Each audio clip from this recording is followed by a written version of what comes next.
Structure সেটা হচ্ছে grammar. যে ইংলিশে মানে গ্রামারে যদি কোনো ছেলে স্ট্রং হতে পারে তো সে সব সাবজেক্টে স্ট্রং হতে পারবে।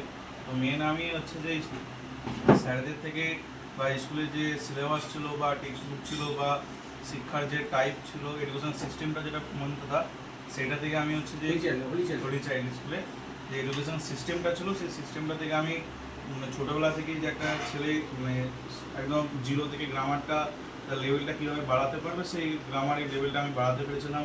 বা অন্যান্য সাবজেক্টে সায়েন্সের ম্যাথের ক্ষেত্রে ইংলিশ ভার্সনের যে ম্যাথগুলো প্র্যাকটিস করতাম সেটা থেকে নিজের লেভেলটা বাড়াতে পেরেছিলাম, এইভাবে প্র্যাকটিস করতে হবে। অন্যদের থেকে এই নিজের স্বতন্ত্রতা খুঁজে পেয়েছিল ওখান থেকে, উনি বলেছেন স্কুল থেকে? অবশ্যই আমি যখন 1-2-তে পড়তাম তখন নিজেকে বুঝতে পেরেছিলাম যে যে স্ট্রাকচারটা গঠন হলেই মানে বেসটা যদি ভালোভাবে তৈরি করতে পারি তাহলে এনেই তৈরি করতে হবে আমাকে নিজেকে। তোমার ফিউচারে এম কি আছে? আপাতত এখন ডক্টর হওয়ার ইচ্ছা আছে। ডক্টর হওয়ার ইচ্ছা আছে। এটা এই ইংরেজিটা জানো বলে এই সিলেবাসটা তোমার যে ডাক্তারি করতে গেলে যে সিলেবাসটা ওটা খুবই কাজে লাগে, কাজে লাগছে তোমার, হেল্পফুল হচ্ছে আমার জন্য। আচ্ছা বেশ, আমি খুব খুশি হলাম তুমি পুনরাকে মনে রেখেছো। তোমার জীবনের স্বপ্ন সার্থক হোক ঈশ্বরের কাছে।